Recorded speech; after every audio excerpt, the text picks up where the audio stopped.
रामकृष्ण विवेकानंद भाव प्रचार परिषद के 11वें वार्षिक सम्मेलन के उद्घाटन सत्र में उपस्थित रामकृष्ण आश्रम मैसूर के अध्यक्ष परम पूज्य स्वामी मुक्तिदानंद जी महाराज साहब, रामकृष्ण आश्रम गदग विजयपुरा के परम पूज्य स्वामी निर्भयानंद सरस्वती जी, जगत गुरु परम पूज्य डॉक्टर गुरु सिद्ध राज योगेंद्र महास्वामी जी,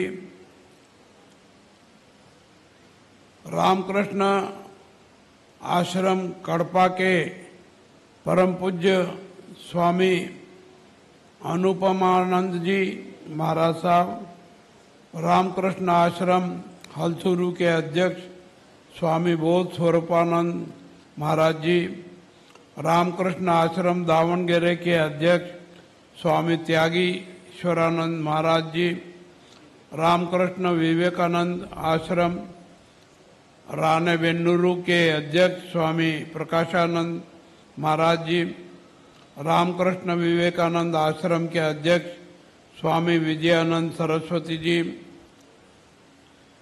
विधायक आदरणीय श्री अरविंद जी, महापौर आदरणीय श्रीमती ज्योति पाटिल जी, पूर्व विधायक आदरणीय श्री डी.आर. पाटिल जी, कर्नाटक स्मारक निधि के अध्यक्ष आदरणीय डॉक्टर W.P. कृष्णा जी, परम पूज्य संतगण, सम्माननीय धर्मालुजन, उपस्थित युवा साथियों, भाइयों बहनों, सम्माननीय अतिथिगण एवं मीडिया के महानुभाव, ಎಲ್ಲರಿಗೂ ನಮಸ್ಕಾರ। ನಾನು ನಿಮ್ಮೆಲ್ಲರನ್ನು ಹಾರ್ದಿಕವಾಗಿ ಸ್ವಾಗತಿಸುತ್ತೇನೆ। मैं मंच पर विराजमान समस्त संतगण एवं गुरुजनों के चरणों में सादर नमन करता हूं। आज इस पावन अवसर पर उपस्थित होकर संत जनों के दर्शन करके आशीर्वाद प्राप्त करने का सौभाग्य मिला। इसके लिए मैं कर्नाटक रामकृष्ण विवेकानंद भाव प्रचार समिति परिषद के समस्त सदस्यों के प्रति आभार व्यक्त करता हूं।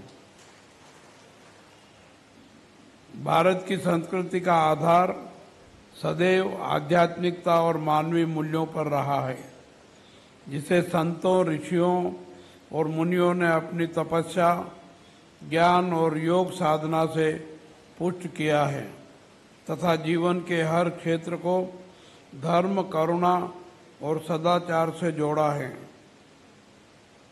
महर्षि पतंजलि ने योग को वैज्ञानिक रूप दिया, जिससे शारीरिक, मानसिक और आध्यात्मिक संतुलन का मार्ग प्रशस्त हुआ। संत कबीर, गुरु नानक, तुलसीदास, मीराबाई, संत रविदास और संत बसवेश्वर जी, संत पुरंदरदास जी, संत कनकदास जी और अक्का महादेवी जैसे अनेक संतों ने समाज में प्रेम, समानता और एकता का संदेश दिया, धर्म प्रसिद्धि का संदेश दिया। ऋषि मुनियों और आचार्यों ने वसुदेव कुटुंबकम की भावना से मानवता को जोड़ते हुए विश्व कल्याण का संदेश दिया। उन्होंने भारतीय संस्कृति को आध्यात्मिकता, नैतिकता और सद्भाव की दिशा दी तथा धर्म, अध्यात्म और संस्कृति की पताकों को विश्व पटल पर फहराया। आज का ये आयोजन परम पूज्य श्री रामकृष्ण परमहंस, माता श्री शारदा देवी और स्वामी विवेकानंद जी, इन दिव्य व्यक्तियों के आदर्शों को समर्पित है, जिन्होंने आधुनिक भारत के आध्यात्मिक और सांस्कृतिक जीवन को नई दिशा दी। यह प्रसन्नता हो रही है कि पिछले एक दशक से रामकृष्ण विवेकानंद भाव प्रचार परिषद इस प्रकार के सम्मेलन के माध्यम से कर्नाटक के कोने कोने में महान संत श्री रामकृष्ण परमहंस जी, श्री माँ शारदा देवी जी और स्वामी विवेकानंद जी के जीवन चिंतन और आदर्शों का प्रचार प्रसार करती आ रही है। रामकृष्ण विवेकानंद भाव प्रचार परिषद एक संस्थान के साथ साथ चेतना और जागृति का आंदोलन है, जो समाज को अंधकार के प्रकाश की ओर, अज्ञान से ज्ञान की ओर और द्वेष से प्रेम की अमरता की ओर ले जाने का कार्य कर रही है। यह संस्थान शिक्षा, स्वास्थ्य, ग्रामीण सेवा और आपदा राहत के क्षेत्र में अपना महत्वपूर्ण योगदान दे रहा है। इन कार्यों के लिए मैं रामकृष्ण विवेकानंद भाव प्रचार परिषद के समस्त सदस्यों को एवं संत जनों को बधाई एवं शुभकामनाएं देता हूं। श्री रामकृष्ण परमहंस महान संत, योगी और आध्यात्मिक गुरु थे। भगवान के प्रति उनकी गहरी भक्ति और साधना ने उन्हें परमहंस की उपाधि दिलाई। उन्होंने मां काली की उपासना के माध्यम से परम सत्य का साक्षात्कार किया और अनुभव किया कि सभी धर्म एक ही परमात्मा तक पहुंचने के मार्ग हैं।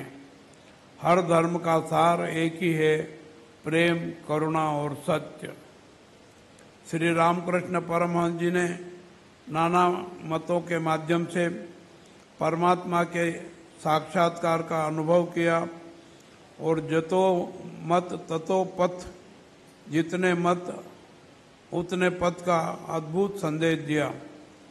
रविंद्रनाथ ठाकुर जी ने कहा था, श्री रामकृष्ण प्राचीन और आधुनिक आध्यात्मिकता के बीच सेतु है। यह कथन अत्यंत अर्थपूर्ण है। यदि श्री रामकृष्ण आत्म साक्षात्कार का तेजस्वी सूर्य थे, तो पवित्र माता श्री शारदा देवी करुणा और प्रेम की शीतल चांदनी थी। उन्होंने अपने जीवन से सिखाया कि शुद्धता, धैर्य और निस्वार्थ प्रेम ही सच्चा धर्म है। उनके वचन, यदि तुम्हें शांति चाहिए तो दूसरों में दोष मत खोजो, आज भी उतने ही प्रासंगिक है। उन्होंने अपने मातृत्व भाव और मौन सेवा से असंख्य लोगों की उन्नति का मार्ग प्रशस्त किया। स्वामी विवेकानंद जी भारत के महान दार्शनिक संत और युवा प्रेरणा स्रोत थे। उन्होंने अपने गुरु का संदेश दक्षिणेश्वर के छोटे से मंदिर से उठाकर शिकागो के विश्व धर्म सम्मेलन के मंच तक पहुंचाया। शिकागो के विश्व धर्म सम्मेलन में उनके ओजस्वी भाषण ने पूरे विश्व को भारत की महानता का अनुभव कराया और अपने विचारों से भारत के साथ साथ पूरे विश्व को जीवन का सच्चा मार्ग दिखाया। स्वामी विवेकानंद जी ने कहा था, उठो, जागो और तब तक मत रुको जब तक लक्ष्य की प्राप्ति न हो जाए। वे आत्मविश्वास, आत्मबल और कर्म में विश्वास करते थे। स्वामी जी कहते थे कि प्रत्येक व्यक्ति में अपार शक्ति छिपी है, बस उसे पहचानने और जागृत करने की आवश्यकता है। विवेकानंद जी मानते थे कि युवा राष्ट्र की शक्ति है।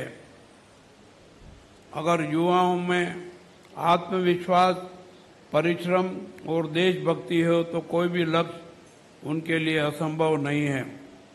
विवेकानंद जी मानते थे कि सच्ची शिक्षा वही है जो मनुष्य के भीतर की शक्ति को जगाए और उनमें अच्छे चरित्र का निर्माण करे। वे कहते थे, शिक्षा का उद्देश्य केवल ज्ञान प्राप्त करना नहीं, बल्कि मानवता और आत्मबल को विकसित करना है। उन्होंने सिखाया कि शक्ति ही जीवन है और दुर्बलता ही मृत्यु है। उनका आदर था, शिव ज्ञान से जीव सेवा, अर्थात शिव से ज्ञान प्राप्त करो और सेवा करो। विवेकानंद जी ने कहा था कि मुझे ऐसे 100 युवाओं की आवश्यकता है जो भारत को बदल सके। स्वामी विवेकानंद जी ने युवाओं का आह्वान किया कि वे अपने भीतर की शक्ति को पहचानें और समाज व राष्ट्र के उत्थान के लिए कार्य करें। आज के युवाओं के पास ज्ञान, तकनीक और अवसर की कोई कमी नहीं है। युवाओं को विवेकानंद जी के आदर्शों से प्रेरणा लेकर जीवन में सच्चरित्र, अनुशासन और निष्ठा को भी अपनाना चाहिए। विवेकानंद जी चाहते थे कि हमारा भारत आध्यात्मिक रूप से जागृत, सांस्कृतिक रूप से दृढ़ और आधुनिक प्रगति से समृद्ध हो। मेरे पूर्व माननीय संत गणों ने विस्तार से इन विषयों पर अपना प्रकाश डाला है। मेरे पास उससे ज़्यादा कुछ कहने के लिए शब्द नहीं है। मैं युवाओं से आग्रह करता हूं कि विवेकानंद जी के आदर्शों को अपना जीवन मंत्र बनाएं। यदि हर युवा विवेकानंद जी की तरह आत्मविश्वास, त्याग और सेवा की भावना रखे तथा अपनी ऊर्जा को सकारात्मक कार्यों, नवाचार और राष्ट्र सेवा में लगाएं, तो भारत फिर से विश्वगुरु बन सकता है। आज जब समाज में भौतिक प्रगति के साथ मानसिक अशांति भी बढ़ रही है, तब इन महान विभूतियों के संदेश हमारा मार्गदर्शन करते हैं। इस दिशा में जब हम प्रचार परिषद की गतिविधियों को देखते हैं तो यह स्पष्ट होता है कि यह संगठन उस सशक्त चिंतन की ज्योति फैला रहा है जो मनुष्य को देवत्व तक पहुंचाने के लिए सफलता और अग्रसर कर रहा है। यह राज्य स्तरीय 2 दिवसीय सम्मेलन मन और आत्मा की तीर्थ यात्रा है। ऐसे सम्मेलन हमारे विचारों को दृढ़ करते हैं, श्रद्धा को गहराते हैं और कर्म को प्रेरित करते हैं। आशा करता हूं कि इन 2 दिवसीय सम्मेलनों में सार्थक चर्चाएं होगी जो युवाओं का, समाज का एवं राष्ट्र का मार्गदर्शन करेगी। सभी संतजनों से सर्वे भवन्तु सुखिनः, सर्वे सन्तु निरामया के आशीर्वाद की कामना करता हूं और इस सम्मेलन की सफलता के लिए बधाई एवं शुभकामनाएं देते हुए मेरी वाणी को विराम देता हूं। धन्यवाद। जय हिंद, जय कर्नाटक।